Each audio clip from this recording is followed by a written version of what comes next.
Bonsoir à toutes et à tous et bienvenue sur 8 Mont-Blanc. Nous sommes le mercredi 20 mars 2019. Voici les titres du journal. ATMB Autoroute et Tunnel du Mont-Blanc et le canton de Genève viennent d'entreprendre la construction d'un écopont à Viry. Cet ouvrage qui passe au-dessus de l'autoroute A40 devrait faciliter le déplacement de la faune sauvage sur le territoire du Salève. Jean-Paul Crespi a assisté à la pose de la première pierre. Et puis nous prendrons la direction de Chambéry pour rencontrer Tahar Maguirech, le seul maître fauconnier de Savoie aujourd'hui. Portrait d'un homme passionné par son métier et ses rapaces dans ce journal. On commence ce journal avec une liaison téléphonique avec M. Xavier Roseraine, député de Haute-Savoie de la 6e circonscription. Est-ce que vous m'entendez? Je vous entends très bien. Bonsoir. Alors vous êtes à Paris actuellement vous venez d'assister à une réunion concernant l'avenir des stations météo de Météo France du côté de Chamonix et Bourg-Saint-Maurice. Qu'est-ce qu'il en ressort? En fait, il y a une réunion qui a été choisie par Météo France et puis le ministère qui s'en occupe, qui est la transition écologique, parce que Météo France, depuis plusieurs années, réduit son nombre d'effectifs. Et là, c'est qu'est-ce qu'on va faire du site de Chamonix et de Bourg-Saint-Maurice. Alors, j'imagine que ça serait une déception si les stations de Chamonix et de Bourg-Saint-Maurice venaient à disparaître? Les modèles pour faire la météo ont bien évolué et aujourd'hui on peut faire de la météo partout dans le monde très facilement, on n'a pas besoin d'être sur place. Et ça c'est vrai pour la météo pure. Sauf qu'en montagne on a besoin d'une météo et du risque. Et pour le risque, nous chamoniards et puis bien sûr l'ensemble des élus de la montagne, on sait qu'on a besoin d'être sur place parce qu'on a besoin la personne doit être là physiquement. Pour pouvoir faire une analyse très précise, parce que d'un versant à l'autre, il peut y avoir des vraies différences sur le manteau neigeux. Donc on peut faire de la météo partout, mais par contre pour le risque avalanche, il est nécessaire d'avoir les gens sur place. Et c'est pour ça qu'il nous semble important de garder sur Chamonix et sur Bourg-Saint-Maurice, du coup, des personnes pour faire de la météo. Quel a été en substance votre message, vous et vos collègues parlementaires? En fait, l'ensemble des élus de la montagne et tous les parlementaires étaient également présents, les maires aussi, bien sûr, des communes de montagne. Et je pense qu'on a été entendu par Météo France. Il y a un rapport qui est sorti qui préconise bien sûr des baisses d'effectifs parce que les modèles se sont améliorés. Par contre, je pense que le message est bien passé, que le risque en montagne peut être évalué qu'avec des personnes sur place. On a des modèles pour la météo, la pluie, la neige, mais on n'a pas de modèle pour le risque avalanche. Merci beaucoup Xavier Roseraine de nous avoir consacré quelques minutes. On reviendra évidemment sur la suite de ces événements. Merci. De plus en plus de sécurité pour les animaux au Salève. Ce mardi a eu lieu la pose de la première pierre de l'écopont de Viry, un ouvrage qui passera au-dessus de l'autoroute A40.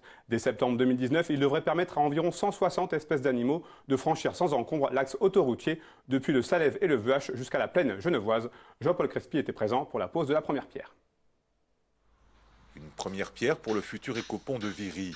Cette infrastructure financée à part égale par le canton de Genève et la société ATMB doit permettre à la faune sauvage de franchir l'autoroute A40.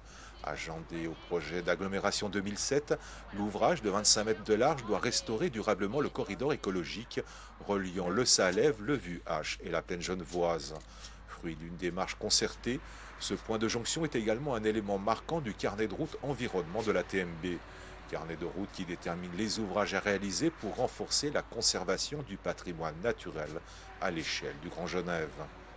On n'attend pas spécialement d'une société autoroutière de promouvoir la faune, la biodiversité et de créer peut-être des coutures là où une autoroute a fait une coupure d'un territoire. Je crois qu'une société autoroutière, elle est aussi acteur de la société, c'est un opérateur économique, mais ça ne l'empêche pas d'être à l'attente d'un territoire, de ses populations. Et je crois que dans cette phase où il y a des manifestations pour le climat, il y a des engagements internationaux de la France, un opérateur comme ATMB doit aussi répondre à ce type d'attente.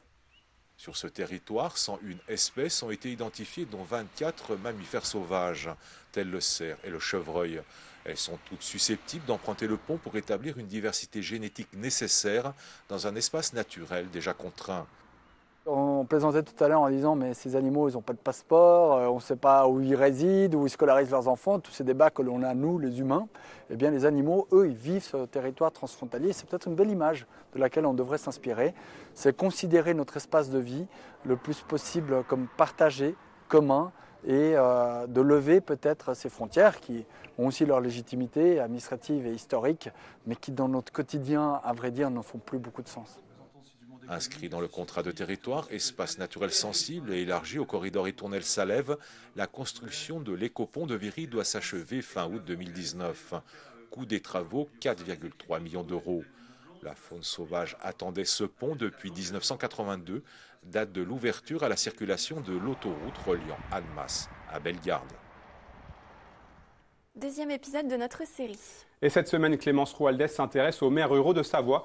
Rencontre ce soir avec le maire du Bourget-en-Huile, Régis Barbaz, un homme presque résigné qui ne se représentera pas aux prochaines élections municipales.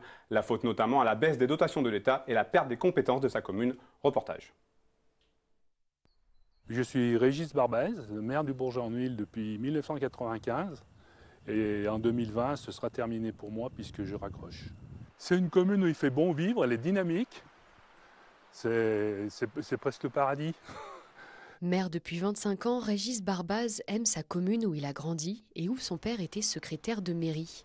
Le Bourget-en-Huile compte 150 habitants et une école de 2 classes primaires. Cette école, c'est le cœur du village. C'est ce qui fait aussi qu'on arrive à conserver quelques jeunes familles sur le secteur. On n'aurait pas d'école, de toute façon, la commune se serait vidée. La commune a pourtant perdu la gestion du transport scolaire. Un coup dur pour le maire. Quand on s'était géré sur place, on arrivait à trouver des solutions avec les familles parce que bon, on savait que pendant quelques temps, la maman était hospitalisée. Donc on gérait directement le service scolaire. Bon, quand les décisions sont prises à la région maintenant qui délègue à la communauté de communes, c'est beaucoup plus difficile et ça se comprend. Mais le problème, il est que le service à la population, il n'existe plus. La perte des compétences et un sentiment d'impuissance qui domine. Vis-à-vis de la population, on est un peu gêné. Les gens n'ont pas vraiment assimilé que ça ne nous appartenait plus. Donc on nous pose des questions sur l'assainissement, on nous pose des questions sur les transports scolaires. Et nous, on est impuissants. En tant qu'élus, on aimerait bien trouver la solution, mais on est loin de l'avoir. Pour lui, la situation a commencé à se dégrader avec le vote de la loi NOTRe en 2015. Les compétences sont alors pour la plupart confiées aux régions. Mais plus généralement, ce sont les décisions prises loin des communes qui posent problème. Que j'en veux, j'en veux à ces gouvernements successifs qui gèrent le pays depuis les bureaux climatisés et feutrés de Paris et qui ne savent pas ce que c'est que la ruralité. Régis Barbaz a pris sa décision. Les prochaines élections municipales se feront sans lui. En 2020, je rends tout, mon écharpe, mon tablier, je rends tout. J'avais déjà envisagé presque d'abandonner au dernier renouvellement des conseils municipaux en 2014. Et puis comme il y avait pas mal de modifications au niveau communauté de communes, fusion, au niveau du conseil municipal, personne ne voulait prendre le manche. Du coup, je suis reparti pour un mandat. Mais là, cette fois-ci, j'arrête définitivement en mars 2020. Une seule question persiste encore. Qui prendra la relève ? À l'heure à laquelle les perceptions ferment, les gendarmeries se regroupent, les bureaux de poste fusionnent, les écoles sont menacées, les chefs-lieux de canton s'éloignent en entraînant les services qui leur sont liés, une seule porte de proximité reste encore ouverte, c'est celle de votre mairie. Et jeudi, pour le dernier épisode de cette série, direction Rotheran pour rencontrer un maire qui effectue son premier mandat. La commune nouvelle d'Annecy a inauguré la semaine dernière son tout nouveau centre de données. À l'heure de la digitalisation, le stockage et la protection des données numériques sont des questions incontournables. Comment stocker ces informations tout en limitant l'impact sur l'environnement? C'est la question que se sont posées 2 entreprises à l'origine du Data Center d'Annecy. Reportage de Victoria Lopez. Immersion 4 et Module OC réfléchissent ensemble au développement des technologies de stockage des données numériques. Pour le nouveau centre de données de la commune nouvelle d'Annecy, elles ont mis en place un dispositif innovant. Objectif, limiter l'empreinte écologique de ces centres de données. Dans les années 2000, quand l'Internet est sorti, c'était entre 1 et 2% d'électricité mondiale. En 2016, c'était 5% d'électricité mondiale, 3% des gaz à effet de serre et 626 milliards de litres d'eau. Et en 2025, on a eu l'occasion de faire une analyse avec les Distinguished Technologies d'HP qui étaient basés à Grenoble. Et on avait calculé que ça allait représenter 20% de la consommation électrique globale, 1 trilliard de litres d'eau et 10% des gaz à effet de serre. Et là, par contre, le modèle, il ne marche plus. Dans ce Cool Lab ou laboratoire multiclimat, les serveurs sont plongés dans un liquide. Une technologie qui permet de refroidir les équipements électroniques, serveurs et autres matériels hébergés dans les centres de données, sans pour autant supporter le coût énergétique de ces centres. Le liquide refroidit le matériel et permet aussi de récupérer les calories dégagées. Elles sont ensuite retransformées en énergie. Le liquide est 100% recyclable, synthétique, 98% biodégradable. Il résiste à 58 000 volts et son point feu se situe à 160 degrés. Autre avantage, un gain d'espace. Cette pièce-là de 20 mètres carrés va être capable de recevoir un mini data center de 500 kW. Si je fais une analogie, qu'est-ce que c'est que 500 kW dans un data center traditionnel ? 500 kW, c'est 115 racks à 5 kW par rack, c'est 270 mètres carrés avec un bâtiment dédié. Chez nous, c'est ce que vous voyez ici. En fait, on est capable dans 30 mètres carrés de faire 1,3 MW et en plus sans pollution. Avec ce système, le bruit et la poussière disparaissent. Les consommations en eau, en air ou en électricité diminuent. L'indice de pollution du centre est aussi mesuré par des sondes Pollutrack qui surveillent les émissions de particules fines. Un moyen d'envisager la digitalisation de façon durable. Un portrait pour terminer ce journal. Tahar Meguirech est aujourd'hui le seul maître fauconnier de Savoie. Avec ses rapaces, il applique une méthode écologique et efficace pour lutter contre les nuisibles dans les centres urbains, l'effarouchement. Une technique efficace si une relation de confiance est établie entre les oiseaux et le maître fauconnier. C'est un reportage signé Clémence Roualdès. Tahar Meguirech est maître fauconnier. Il est passionné par les rapaces depuis son plus jeune âge. Voilà, tu la reconnais, hein, c'est Tamara. Elle. Et Tamara, c'est qui? Tamara, c'est un hibou grand-duc femelle. Une espèce originaire d'Europe. Tamara a 5 ans. Au début, c'était pour la chasse, et puis après, j'ai dit non. Il y a 2 ans, cet ancien ouvrier a fait de sa passion son travail. Il crée son entreprise et propose des missions d'effarouchement. Je l'utilise en nocturne. Je l'utilise un petit peu en nocturne, comme ça, elle a... Une technique qui consiste à éloigner les oiseaux nuisibles des centres urbains ou des cultures. En nocturne, c'est très impressionnant, quoi. Une colonie de corneilles dans un dortoir qui voit voler un grand-duc en dessous, là c'est la panique assurée. Hein. Puce de Harris, faucon pèlerin ou encore queue rousse, chaque oiseau a un terrain d'effarouchement privilégié. Tahar propose ses services dans les villes, les champs agricoles et les zones industrielles. La méthode a fait ses preuves. C'est un moyen naturel, les gens aiment ça. Les gens, faut bien qu'ils sachent une chose, c'est que si on fait ça, c'est que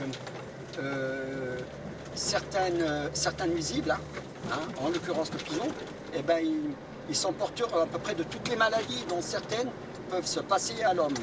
Et c'est pour ça que le pigeon, c'est bien qu'il y en ait, mais il ne faut pas qu'il y en ait 500 sur le même bâtiment.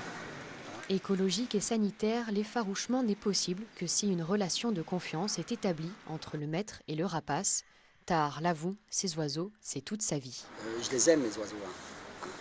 Je les aime, je suis habitué à eux. Je viens là à 7h du matin, je repars d'ici à 7h le soir. C'est une famille? Ouais, c'est ça, ouais, exactement, c'est une famille. Et puis en plus, je vais aller plus loin, il y en a qui vont me prendre pour un fou. Mais j'ai perdu des oiseaux qui sont restés la nuit dehors, je suis resté la nuit dehors. Je pense que elles ont besoin d'être avec moi aussi.